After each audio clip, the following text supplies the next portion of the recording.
నమస్కారం. చిక్కోలు హృదయ స్పందన న్యూస్ కి స్వాగతం. నేను సతీష్. ముందుగా వార్తలోని వివరాలు చూద్దాం. విభిన్న ప్రతిభావంతులకు ఎల్లప్పుడూ అండగా ఉంటారని శ్రీకాకుళం ఎమ్మెల్యే గుండు శంకర్ పేర్కొన్నారు. లూయిస్ బ్రెయిలీ 217వ జన్మదిన వేడుకలు visually challenged youth association Srikakulam branch ఆధ్వర్యంలో శ్రీకాకుళంలో స్థానిక 80 అడుగుల రహదారి తెదేపా పార్టీ ఆఫీస్ సమావేశ మందిరంలో ఘనంగా నిర్వహించారు. ఈ సందర్భంగా ఎమ్మెల్యే శంకర్ మాట్లాడుతూ విభిన్న ప్రతిభావంతులకు శ్రీకాకుళం నగరంలో ఒక భవనాన్ని ఏర్పాటు చేసేందుకు కేంద్ర రాష్ట్ర మంత్రుల సహకారంతో కృషి చేస్తానని పేర్కొన్నారు. ప్రభుత్వం అన్ని విధాలా అండగా ఉంటుందని చెప్పారు. ముఖ్యమంత్రి చంద్రబాబు నాయుడు విభిన్న ప్రతిభావంతులకు అనేక మెరుగైన సదుపాయాలు సమకూరుస్తున్నారని తెలియజేశారు. ఎప్పుడు ఏ అవసరం ఉన్నా ఎల్లప్పుడూ అందుబాటులో ఉంటారని తెలియజేశారు. జిల్లాలో ఉన్న విభిన్న ప్రతిభావంతులు తదితరులు ఈ కార్యక్రమంలో పాల్గొన్నారు.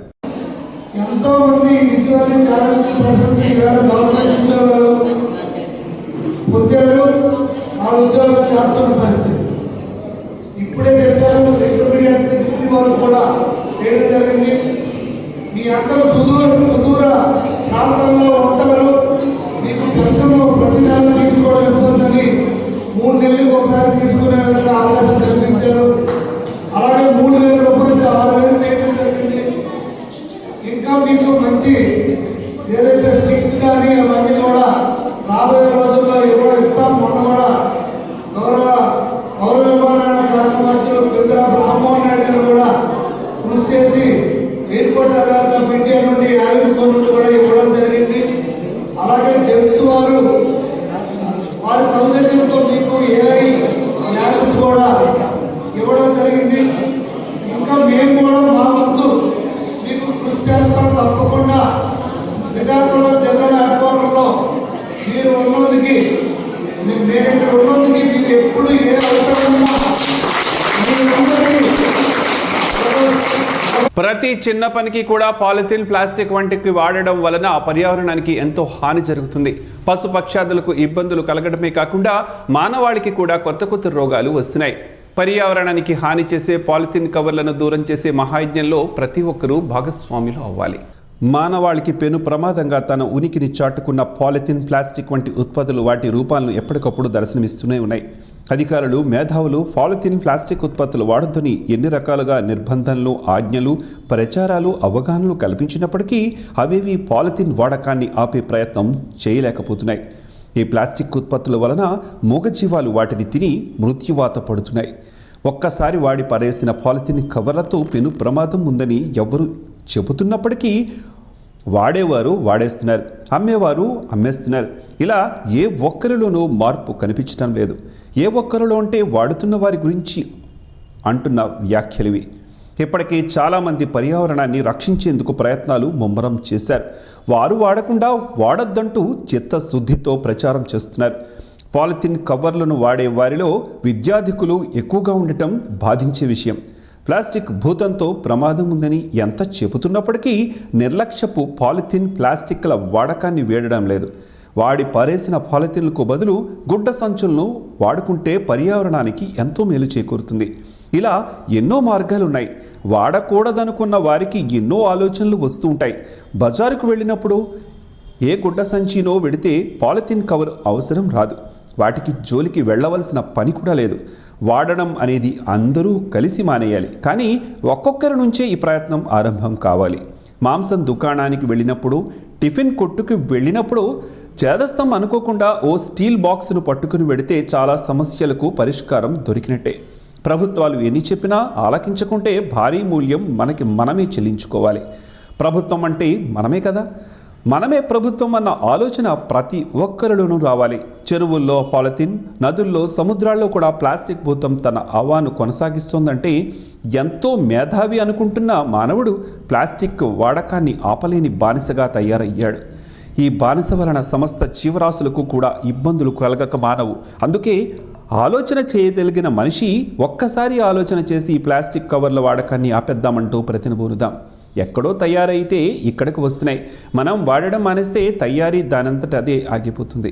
మనకు కావలసిన ప్రకృతికి అనుకూలమైన విధానాలను పారిశ్రామికవేత్తలు, మేధావులు తయారు చేయటం ప్రారంభిస్తారు. మనం చేయాల్సిందల్లా ఈ ప్లాస్టిక్ భూతాన్ని తరిమి కొట్టేలా ఓ చిన్న ప్రయత్నంతో పాటు ప్రచారం రెండూ చేస్తూ మన బాధ్యతగా ముందుగా మనమే మానేద్దామని ప్రతిజ్ఞ చేయవలసిన అవసరం ఇప్పుడు అందరి ముందు ఉంది. శ్రీకాకుళం రూరల్ మండలం లంకం పంచాయతీ లింగవలస గ్రామం నుండి రాగోలు ఎస్ఎస్ వలస బీటీ రోడ్డు వరకు సీసీ రోడ్డు నిర్మాణ పనులను ఎమ్మెల్యే శంకర్ ప్రారంభించారు. ఈ సందర్భంగా ఎమ్మెల్యే మాట్లాడుతూ లింగాల వలస గ్రామం నుండి శ్రీకాకుళం వచ్చేందుకు 4 కిలోమీటర్ల మేర దూరం తగ్గుతుందని పేర్కొన్నారు. 38 లక్షల విబి రామ్జీ నిధులతో చేపట్టిన సీసీ రోడ్డు నిర్మాణం జరుగుతోందని, ప్రజలకు మెరుగైన రహదారి సౌకర్యాలు కల్పించేందుకు కూటమి ప్రభుత్వం కృషి చేసిందని పేర్కొన్నారు. ఆర్ఎంసీ 27 ఇయర్ వద్ద ఓ వైపు కల్వర్ట్ నిర్మాణానికి కూడా చర్యలు తీసుకుంటున్నామని, నివేదికను జిల్లా ఉన్నతాధికారులకు పంపించామని పేర్కొన్నారు. లంకాం గ్రామ పంచాయతీ తెదేపా నాయకులు, గ్రామ పెద్దలు, గ్రామస్తులు, సచివాలయ సిబ్బంది, పంచాయతీరాజ్ ఇంజనీర్లు, ఇంజనీరింగ్ సిబ్బంది తదితరులు ఈ కార్యక్రమంలో పాల్గొన్నారు. మహాత్మా గాంధీ జాతీయ గ్రామీణ ఉపాధి హామీ పథకాన్ని పేరు మారుస్తూ కేంద్ర ప్రభుత్వం తీసుకున్న నిర్ణయాన్ని వెనకకు తీసుకోవాలని జిల్లా కాంగ్రెస్ అధ్యక్షులు సనపల అన్నాజీరావు, జిల్లా ఇన్ఛార్జి గంధం వెంకట త్రినాథరావులు డిమాండ్ చేశారు. ఈ మేరకు శనివారం స్థానిక ఇందిరా విజ్ఞాన భవనంలో నిర్వహించిన మీడియా సమావేశంలో సిటీ కాంగ్రెస్ ప్రెసిడెంట్ రెల్ల సురేష్తో కలిసి వారు మాట్లాడారు. కేంద్రంలో ఉన్న బీజేపీ ప్రభుత్వం మహాత్మా గాంధీ జాతీయ ఉపాధి హామీ పథకం పేరును మారుస్తూ కొత్త చట్టాన్ని విబిజీ రామ్జీ చేయటం వలన గ్రామీణ పేద ప్రజానీకానికి లబ్ధి చేకూరుతుందని బీజేపీ ప్రభుత్వం చెప్పడం హాస్యాస్పదమని చెప్పారు. ఈ కొత్త చట్టంతో మేలు కన్నా అన్యాయమే జరుగుతోందని చెప్పారు. జిల్లాలో అన్ని నియోజకవర్గాల్లో ఉపాధి హామీ పథకం జరుగుతున్న ప్రాంతాల్లో ఉపాధి కూలీలతో సమావేశం నిర్వహించిన అవగాహన కల్పిస్తామని చెప్పారు. సమావేశంలో ఈస్ట్ కోస్ట్ రైల్వే మాజీ సలహాదారు, మండల సభ్యులు మంత్రి నరసింహమూర్తి, ఆమదాల వలస నియోజకవర్గం కోఆర్డినేటర్ బొత్స వెంకటరమణ, నరసన్నపేట నియోజకవర్గ కోఆర్డినేటర్ మామిడి సత్యనారాయణ, పట్టణ కాంగ్రెస్ మాజీ అధ్యక్షులు దేశెల్ల గోవింద మల్లిబాబు తదితరులు పాల్గొన్నారు. వెనుజులా దేశంపై దాడి చేసి అధ్యక్షుడు మదురోను కిడ్నాప్ చేసిన అమెరికా దుష్ట చర్యలను సిపిఎం జిల్లా పార్టీ కార్యదర్శి డి గోవిందరావు ఖండించారు. భారత్పై ట్రంప్ విధించిన 500% టారిఫ్లను రద్దు చేయాలని, మోడీ ప్రభుత్వం మౌనం వీడాలని డిమాండ్ చేశారు. వెనుజులాపై అమెరికా వైమానిక దాడులు, ఆ దేశాధ్యక్షుడు మదురో దంపతులను అక్రమంగా నిర్బంధించడాన్ని వ్యతిరేకిస్తూ భారత్పై తారీఖు రద్దు చేయాలని కోరుతూ సిపిఎం పార్టీ ఆధ్వర్యంలో శ్రీకాకుళం 7 రోడ్ల కూడలి వద్ద నిరసన కార్యక్రమం నిర్వహించారు. ఈ సందర్భంగా ఆయన మాట్లాడుతూ ప్రపంచ దేశాలపై ఆధిపత్యం చలాయించేందుకు అమెరికా సామ్రాజ్యవాదం అనేక దేశాలపై దాడులు చేసి తన దుర్మార్గమైన విధానాలను అమలు చేస్తోందన్నారు. తప్పుడు ఆరోపణలతో ఇరాక్ అధ్యక్షుడు సద్దాం హుసేన్ను హతమార్చడం, ఇరాన్పై దాడి చేసి పరాభవం పాలవడం ఇందుకు ఉదాహరణలని పేర్కొన్నారు. వెనుజులాలో అపారమైన చమురు నిల్వలు, ఖనిజ సంపద ఉన్న కారణంగానే ఆ దేశాన్ని ఆక్రమించి తమ స్వార్థ ప్రయోజనాలకు ఉపయోగించుకోవాలనే కుట్రతో భాగంగా అధ్యక్షుడు మదురోను బంధించడం అత్యంత దుర్మార్గమైన చర్యగా సిపిఎం ఖండిస్తోందన్నారు. ట్రంప్ మదురోను విడుదల చేయాలని, వెనుజులా సార్వభౌమాధికారాన్ని కాపాడాలని డిమాండ్ చేశారు. ఈ కార్యక్రమంలో సిపిఎం నాయకులు K Nagamani, NV Ramana, Kothakota Apparao, R Prakash, A Satyam, Chandu, Mahalakshmi తదితరులు పాల్గొన్నారు. అంధత్వ నివారణే అందరి లక్ష్యం కావాలని వక్తలు పిలుపునిచ్చారు. హరిప్రసాద్ కిడ్నీ ఆసుపత్రి, భారతీయ హ్యూమన్ రైట్స్ కౌన్సిల్ సంయుక్త ఆధ్వర్యంలో నగరంలోని ఎన్టీఆర్ భవనంలో బ్రెయిలీ 217 జయంతి సందర్భంగా ఉచిత వైద్య శిబిరాన్ని శనివారం నిర్వహించారు. విజువల్ ఛాలెంజ్డ్ యూత్ అసోసియేషన్ సంస్థకు చెందిన అంధులకు ఉచిత వైద్య శిబిరం నిర్వహించి మందుల పంపిణీతో పాటు బ్యాగులను అందజేశారు. హెచ్కేసి, బీహెచ్ఆర్సీ అందజేస్తున్న సేవలను ప్రశంసిస్తూ బీసీవైఏ సంస్థ ప్రతినిధులను, బీహెచ్ఆర్సీ ప్రతినిధులను సత్కరించారు. ఈ కార్యక్రమంలో బీహెచ్ఆర్సీ నేషనల్ వైస్ చైర్పర్సన్ డాక్టర్ ప్రభు, ఆంధ్ర తెలంగాణ రాష్ట్రాల అధ్యక్షుడు కొంక్యాణి వేణుగోపాల్, జిల్లా అధ్యక్షులు రౌతు సూర్యనారాయణ, మహిళా విభాగం రాష్ట్ర అధ్యక్షురాలు మణిశర్మ, జిల్లా అధ్యక్షురాలు అందవరపు జ్యోతిర్మయి, జిల్లా నిర్వాహక అధ్యక్షురాలు కె సౌజన్య పట్నాయక్, స్వాతి గాయత్రి, వాకర్స్ ఇంటర్నేషనల్ సంస్థ ప్రతినిధి ఎస్ జోగినాయుడు, తెలుగు మహిళా అధ్యక్షురాలు పిరియా మాధవి తదితరులు పాల్గొన్నారు. గ్రామీణ ఆర్థిక వ్యవస్థకు డైరీ రంగం వెన్నుముకగా నిలుస్తుందని రాష్ట్ర వ్యవసాయ శాఖ మంత్రి కింజరాపు అచ్చెన్నాయుడు పేర్కొన్నారు. కేరళ రాష్ట్రంలోని కోజికోడ్ ప్రాంతంలో Sudarshan dairy and food conclave 2026 కార్యక్రమానికి మంత్రి కింజరాపు అచ్చెన్నాయుడు శుక్రవారం హాజరయ్యారు. ఈ సందర్భంగా పాడి పరిశ్రమ ఉత్పత్తులను పరిశీలించి సభలో ప్రసంగించారు. ఈ సందర్భంగా మంత్రి అచ్చెన్నాయుడు మాట్లాడుతూ రైతులకు నిత్య ఆదాయం, మహిళా స్వయం సహాయక సంఘాలకు ఉపాధి కల్పించడంలో డైరీ రంగం కీలక పాత్ర పోషిస్తోందని పేర్కొన్నారు. చిన్న సన్నకారు రైతులకు పశుపోషణ ఆర్థిక భద్రతనిచ్చే మార్గంగా మారిందని, పాల ఉత్పత్తి ద్వారా గ్రామీణ ప్రాంతాల్లో ఉపాధి అవకాశాలు విస్తరిస్తున్నాయని చెప్పారు. ప్రాచీన కాలం నుంచే పశుపోషణ, డైరీ రంగం భారతీయ నాగరికత, ఆర్థిక, సామాజిక, సాంస్కృతిక జీవితంలో కీలక పాత్ర పోషిస్తూ వస్తున్నాయని మంత్రి పేర్కొన్నారు. ముఖ్యంగా డైరీ రంగం జాతీయ ఆర్థిక వ్యవస్థకే కాకుండా గ్రామీణ జీవనోపాధులకు, మహిళా సాధికారికతకు, పోషకాహార భద్రతకు కూడా ఎంతో ముఖ్యమైన పాత్ర పోషిస్తోందన్నారు. డైరీ రంగాన్ని మరింత లాభదాయకంగా, సార్థకంగా మార్చేందుకు శాస్త్రీయ సాంకేతిక పురోగతిని సమన్వయం చేస్తూ ఈ రంగాన్ని శక్తివంతం చేస్తున్న ఇండియన్ డైరీ అసోసియేషన్ చేసిన కృషికి మంత్రి హృదయపూర్వకంగా అభినందించారు. ఎన్టీఆర్ మెమోరియల్ ట్రస్ట్ మేనేజింగ్ ట్రస్టీగా విద్య, ఆరోగ్యం, మహిళా, యువజన అభివృద్ధి, విపత్తు సహాయం వంటి రంగాల్లో వెనుకబడిన వర్గాల ఆధారిత కోసమే ఆమె అంకిత భావంతో సామాజిక సేవ చేస్తూ ఉన్నారని మంత్రి అచ్చెన్నాయుడు ప్రశంసించారు. నూతనంగా ఎంపికైన పోలీసు కానిస్టేబుళ్లకు అందజేస్తున్న శిక్షణ విధానాలను జిల్లా ఎస్పీ కేవి మహేశ్వర్ రెడ్డి సమగ్రంగా ఈ సందర్భంగా జిల్లా ఎస్పీ శుక్రవారం తండేలు వలస జిల్లా పోలీస్ శిక్షణ కేంద్రాన్ని సందర్శించి శిక్షణ ప్రక్రియ అమలుపై సవివరంగా ఆరా తీశారు. ఈ సందర్భంలో శిక్షణ పొందుతున్న పోలీసు కానిస్టేబుళ్లకు అందజేస్తున్న శారీరక దృఢత్వ శిక్షణ, ఆయుధాల నిర్వహణ, పరేడ్, డ్రిల్, శారీరక వ్యాయామాలు, చట్టాలపై అవగాహన తరగతులు, సాంకేతిక, సైబర్ నేరాలు, మాదక ద్రవ్యాల వాడకం, ప్రజలతో మైత్రీపూర్వకంగా వ్యవహరించే విధానం తదితర అంశాలపై జిల్లా ఎస్పీ ప్రత్యేక దృష్టి సారించారు. శిక్షణా కార్యక్రమాల నాణ్యతతో, క్రమశిక్షణతో నిర్వహించబడుతున్నాయా, విద్యార్థులకు అవసరమైన వసతులు, భోజనం, ఆరోగ్యం, సంరక్షణ, నివాస ఏర్పాట్లు సక్రమంగా ఉన్నాయా లేదా అనే అంశాలను కూడా ఆయన పరిశీలించారు. శిక్షణా సిబ్బందితో మాట్లాడి శిక్షణ విధానం మరింత ప్రభావవంతంగా ఉండేందుకు అవసరమైన సూచనలు, సలహాలను అందజేశారు. శిక్షణ పొందుతున్న కానిస్టేబుళ్లను ఉద్దేశించి శిక్షణలో ఎలాంటి నిర్లక్ష్యం లేకుండా ప్రతి అంశాన్ని క్షుణ్ణంగా తెలుసుకోవాలని ఎస్పీ సూచించారు. ఈ తనిఖీలో కార్యక్రమంలో శిక్షణా కేంద్ర అధికారులు, బోధనా సిబ్బంది తదితరులు పాల్గొన్నారు. శ్రీకాకుళం రూరల్ మండలం రాగోలు పంచాయతీ ప్రధాన రహదారిలో జరుగుతున్న కాలువ పనులను ఎమ్మెల్యే శంకర్ స్వయంగా ఈరోజు పరిశీలించారు. భవిష్యత్తులో రాగోలు పంచాయతీలో మురుగునీరు ప్రవహించేందుకు ప్రధాన కాలువ సక్రమంగా నిర్మించేందుకు అవసరమైన చర్యలను చేపట్టాలని అధికారులను ఆదేశించారు. కాలువ లైన్ అలైన్మెంట్ చూసుకుని సక్రమంగా కాలువ నిర్మాణ పనులు చేపట్టాలని ఇంజనీరింగ్ అధికారులను ఆదేశించారు. ఆయన వెంట రాగోలు గ్రామ పంచాయతీ తెదేపా సీనియర్ నాయకులు, స్థానిక ప్రజలు తదితరులు ఉన్నారు.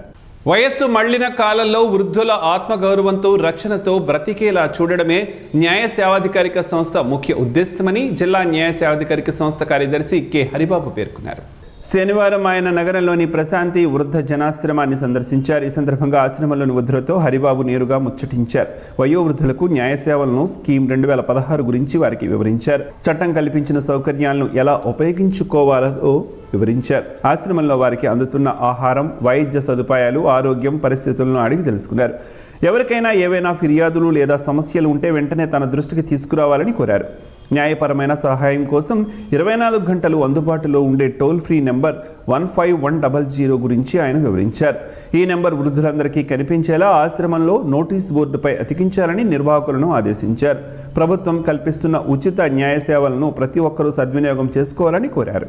డాక్టర్ బొడ్డేపల్లి రాజగోపాలరావు సేవలు ప్రశంసనీయమని, చిరస్మరణీయమని మాజీ స్పీకర్, పార్లమెంటరీ సమన్వయకర్త తమ్మినేని సీతారాం పేర్కొన్నారు.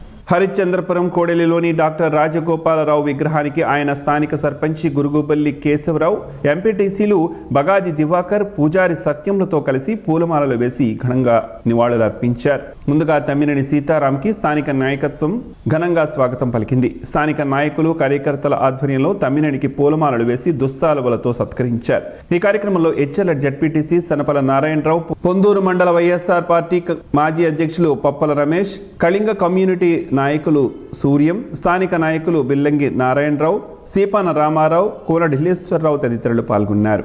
కేసుల దర్యాప్తులో పారదర్శకత, నిష్పక్షపాతం, వేగవంతమైన విచారణ సాధించడంతో సాంకేతిక పరిజ్ఞానం ఆధారిత స్మార్ట్ పోలీసింగ్ కీలకమని జిల్లా ఎస్పీ కేవి మహేశ్వర్ రెడ్డి పేర్కొన్నారు. శుక్రవారం జిల్లా పోలీసు కార్యాలయంలో నిర్వహించిన సమీక్షా సమావేశంలో జిల్లాలో అమలులో ఉన్న శాఖాపరమైన స్మార్ట్ పోలీసింగ్ విధానమైన సాంకేతికమైన అప్లికేషన్ల వినియోగం, కేసుల పురోగతి, ఆన్లైన్ పోర్టళ్లలో సమాచారం నమోదు విధానాలను జిల్లా ఎస్పీ సమీక్షించారు. ప్రతి పోలీసు అధికారి సాంకేతిక అప్లికేషన్లపై సంపూర్ణ అవగాహనతో పూర్తి స్థాయిలో నైపుణ్యం సాధించాలని ఆదేశించారు. నాట్ గ్రీడ్ ద్వారా డేటా విశ్లేషణ, CCTSలో FIR నుంచి ఛార్జ్ షీట్ వరకు సమాచారం సకాలంలో నమోదు, క్రైమ్ మాక్ ద్వారా అంతర్ జిల్లాల రాష్ట్ర నేరగాళ్ల గుర్తింపు, ఈ సాక్ష్య ద్వారా డిజిటల్ ఆధారాల భద్రపరిచే విధానం తప్పనిసరిగా అమలు చేయాలని తెలిపారు. ఈ సమన్స్ ద్వారా సమన్స్ను SMS, ఈమెయిల్ ద్వారా పంపి సమయం, ఖర్చు ఆదా చేయడంతో పాటు పారదర్శకత పెంచాలని సూచించారు. అత్యవసర పరిస్థితుల్లో డైల్ 112 కాల్స్కు తక్షణ స్పందన ఇవ్వాలని, నిర్లక్ష్యం చేస్తే కఠిన చర్యలు ఉంటాయని హెచ్చరించారు. మారుమూల ప్రదేశాల్లో, నిర్మానుష్యమైన ప్రాంతాల్లో డ్రోన్ నిఘా ద్వారా చట్ట వ్యతిరేక కార్యకలాపాలపై కఠిన చర్యలు చేపట్టాలని ఆదేశించారు. ఈ సమావేశంలో అదనపు ASPలు KV Ramana, P Srinivasarao, DSPలు Sheikh Shehbaz Ahmed, CH Vivekananda, జిల్లాలోని CIలు, SIలు, IT కోర్ సిబ్బంది పాల్గొన్నారు. సంక్రాంతి పండుగ వేళ ప్రైవేట్ బస్సుల్లో ప్రయాణికుల నుంచి అదనపు ఛార్జీలు వసూలు చేస్తే కఠిన చర్యలు తీసుకుంటామని జిల్లా ఉప రవాణా కమిషనర్ హెచ్చరించారు. శుక్రవారం జిల్లా రవాణా శాఖ కార్యాలయంలో ప్రైవేటు బస్సు ఆపరేటర్లు, యజమానులతో ఆయన శుక్రవారం సాయంత్రం సమీక్షా సమావేశం నిర్వహించారు. సంక్రాంతి పండుగ రద్దీని ఆసరాగా చేసుకుని అనధికారికంగా ఛార్జీలను పెంచి ప్రయాణికులకు భారం కలిగించవద్దని, సుదూర ప్రాంతాలకు వెళ్లే బస్సుల వివరాలను క్షుణ్ణంగా పరిశీలిస్తామని స్పష్టం చేశారు. ప్రయాణ సమయంలో ప్రయాణికులకు ఎలాంటి అసౌకర్యం కలగకుండా చూడాలని, రోడ్డు భద్రతా నియమాలను ఖచ్చితంగా పాటించాలని ఆపరేటర్లను ఆదేశించారు. రవాణా శాఖ అధికారులు నిర్వహించే తనిఖీల సమయంలో ప్రయాణికుల నుంచి నేరుగా ఫీడ్బ్యాక్ తీసుకుంటామని, నిబంధనలు ఉల్లంఘించిన జరిగినట్టు తేలితే చట్టపరమైన చర్యలు తప్పవని పేర్కొన్నారు. బస్సుల ఫిట్నెస్ విషయంలోనూ రాజీ పడకూడదని ఈ సందర్భంగా సూచించారు. ప్రతి బస్సులోనూ ప్రయాణికులకు స్పష్టంగా కనిపించేలా 9281607001 అనే మొబైల్ నెంబర్ను ప్రదర్శించాలని DTC ఆదేశించారు. ఏవైనా ఫిర్యాదులు ఉంటే ఈ నెంబర్కు సంప్రదించాలని ఆయన కోరారు. ఈ సమావేశంలో జిల్లా మోటార్ వాహకాల తనిఖీ అధికారులు, ప్రైవేట్ బస్సు ఆపరేటర్లు పాల్గొన్నారు. విద్యార్థుల భవిష్యత్తుకు మార్గదర్శకాలు ప్రధానోపాధ్యాయులేనని శ్రీకాకుళం ఎమ్మెల్యే గుండశంకర్ స్పష్టం చేశారు. శ్రీకాకుళం నగరంలోని బాపూజీ కళామందిరంలో ఉమ్మడి శ్రీకాకుళం జిల్లా ప్రధానోపాధ్యాయుల సంఘం ఆధ్వర్యంలో నిర్వహించిన 75వ వసంతాల వేడుక కార్యక్రమం ఘనంగా జరిగింది. ఈ కార్యక్రమంలో ఎమ్మెల్సీలు గాదె శ్రీనివాసరావు నాయుడు, వ్యాపార చిరంజీవితో కలిసి ముఖ్య అతిథిగా పాల్గొన్న ఎమ్మెల్యే శంకర్ మాట్లాడుతూ, ఉపాధ్యాయులంటే తనకు ఎంతో గౌరవమని, ప్రతి ఏడాది తమ కుటుంబంతో పాటు ఉపాధ్యాయ దినోత్సవాన్ని ఘనంగా జరుపుకుంటామని తెలిపారు. గతంలో పంచాయతీ స్థాయిలో, ఎంపీపీ స్థాయిలో ఉపాధ్యాయులను గౌరవిస్తూ కార్యక్రమాలు నిర్వహించామని, ప్రస్తుతం ఎమ్మెల్యేగా నియోజకవర్గ స్థాయిలో కూడా ఉపాధ్యాయులను గౌరవిస్తూ కార్యక్రమాలు నిర్వహిస్తున్నామని గుర్తు చేశారు. విద్యా వ్యవస్థ అభివృద్ధి కోసం ముఖ్యమంత్రి చంద్రబాబు నాయుడు, విద్యాశాఖ మంత్రి నారా లోకేష్ ఎనలేని కృషి చేస్తున్నారని చెప్పారు. ఈ కార్యక్రమంలో ప్రధానోపాధ్యాయుల సంఘం ప్రతినిధులు, ప్రధానోపాధ్యాయులు, ఉపాధ్యాయులు తదితరులు పాల్గొన్నారు. శ్రీకాకుళం నగరంలోని DCCP కాలనీ నవయుగ స్కూల్లో సంక్రాంతి సంబరాలు ఘనంగా నిర్వహించారు. స్కూలు ఆవరణలో శుక్రవారం పల్లె వాతావరణం ప్రతిబింబించేలా ప్రత్యేక అలంకరణలు చేశారు. విద్యార్థులు పలు సాంస్కృతిక కార్యక్రమాలను ఉత్సాహంతో నిర్వహించారు. ఈ సందర్భంగా నవయుగ స్కూల్ MD SV చలపతి మాట్లాడుతూ, భోగి, సంక్రాంతి, కనుమ, ముక్కనుమను పండుగలను విశిష్టతను వివరించారు. పండుగలో గోమాత, ఎద్దులు ప్రాధాన్యతను తెలియజేస్తూ ప్రత్యేకంగా ఆవుకి పూజలు చేశారు. అనంతరం చిన్నపిల్లలకు భోగి పండ్లను పోసి ఆశీర్వచనాలను అందజేశారు. అదేవిధంగా భోగి మంట వేసి విద్యార్థులు చుట్టూ చేరి జై శ్రీరామ్ అంటూ కేరింతలు కొట్టారు. ఈ కార్యక్రమంలో Navayuga school principal S Sunitha, school advisor Birlangi Rammohan, ఉపాధ్యాయులు, విద్యార్థులు తదితరులు పాల్గొన్నారు. నగరంలోని శ్రీ సన్షైన్ పాఠశాలలో ముందస్తు సంక్రాంతి వేడుకలు శనివారం ఘనంగా జరిగాయి. పాఠశాల వాతావరణమంతా పండుగను తలపించింది. స్కూల్ ఆవరణమంతా ముగ్గులతోనూ, గొబ్బెమ్మలతోనూ, పూలతోనూ చేసిన అలంకరణను ఆకర్షణగా నిలిచాయి. ఈ వేడుకల్లో భాగంగా విద్యార్థులు వేసిన పలు వేషధారణలు అందరినీ ఆకట్టుకున్నాయి. ఆటలు, పాటలతోని హోరెత్తించిన అనంతరం విద్యార్థులకు నిర్వహించిన పలు పోటీలలో గెలుపొందిన వారికి నిర్వాహకులు బహుమతులను అందజేశారు. ఈ కార్యక్రమంలో పాఠశాల ఉపాధ్యాయులు పాల్గొన్నారు.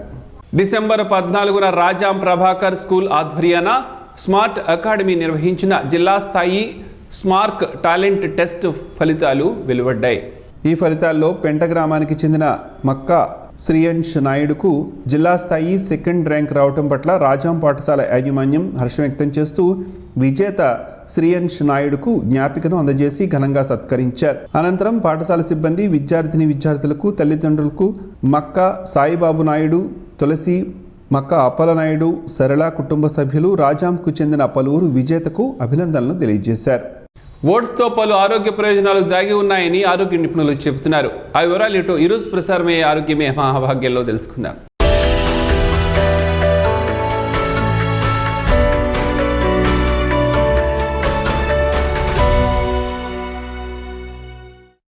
ఓట్స్ తినడం ద్వారా మలబద్ధకాన్ని అధిగమించవచ్చు. ఓట్స్లో లభించే ఫైబర్ ఈ సమస్య నుంచి బయటపడడానికి సహాయపడుతుంది.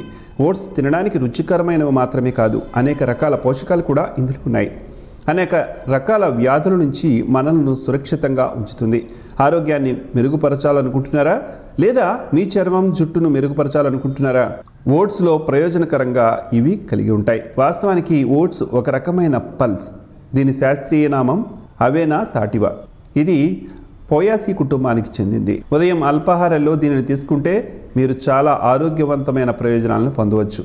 మీరు కూడా అనేక వ్యాధుల నుంచి దూరంగా ఉంటారు. ఓట్స్ కరిగే ఫైబర్ నుంచి మూలం. ఇది గ్లైసెమిక్ ప్రభావాన్ని తగ్గించడానికి, ఇన్సులిన్ ప్రభావాన్ని సక్రియం చేయడానికి పనిచేస్తుంది. ఇది రక్తంలో చక్కెర మొత్తాన్ని సమతుల్యం చేయడంలో సహాయపడుతుంది. కాబట్టి ఇది డయాబెటిక్ రోగులకు ప్రయోజనకరంగా ఉంటుంది. ఓట్స్ తీసుకోవడం వల్ల గుండె జబ్బులు, కొలెస్ట్రాల్ సమస్యలను తొలగించడంలో సహాయపడుతుంది. ఓట్స్లో ఉండే ఫైబర్ కొలెస్ట్రాల్ను తగ్గించడానికి కూడా పనిచేస్తుంది. ఒక అధ్యయనం కనుగొంది, ఇది గుండె సమస్యలను దూరంగా ఉంచుతుంది. ఓట్స్ వాడకం అధిక రక్తపోటు సమస్యలను తొలగించడంలో సహాయపడుతుంది. ఓట్స్ తినడం ద్వారా మలబద్ధకాన్ని అధిగమించవచ్చు. ఇందులో విటమిన్ బి, B6 నుంచి మొత్తం కలిగి ఉంటాయి. ఫోలేట్ ఒత్తిడిని తగ్గించడంలో సహాయపడుతుంది. ఓట్స్లో కాల్షియం, ప్రోటీన్, మెగ్నీషియం, సిలికాన్ మంచి మొత్తంలో ఉంటాయి. ఇవి ఎముకలకు మేలు చేస్తాయి. ఓట్స్లో విటమిన్లు, ఖనిజాలు, ఫైబర్ అధికంగా కలిగి ఉంటాయి. ఇవి శరీరాన్ని ఎక్కువసేపు అలసిపోయేలా చేయవు. మొటిమలను తొలగించడానికి ఓట్స్ వాడకం ప్రయోజనకరంగా ఉంటుంది. Oats antioxidant, anti inflammatory లక్షణాలు కలిగి ఉంటాయి కాబట్టి ఇవి చర్మానికి ఎక్కువగా ప్రయోజనకరంగా ఉంటాయి. ఓట్స్ అలాగే ఇవి బ్యాక్టీరియాను దూరంగా ఉంచుతాయి. జుట్టు పెరుగుదలకు సిలికాన్ సహాయపడుతుందని, ఓట్స్లో సిలికాన్ ఆమ్లం కనబడుతుందని ఒక పరిశోధనలో తేలింది. దీనికోసం జుట్టు పెరుగుదలకు కూడా ఇది ఉపయోగపడుతుందని ఆరోగ్య నిపుణులు చెబుతున్నారు.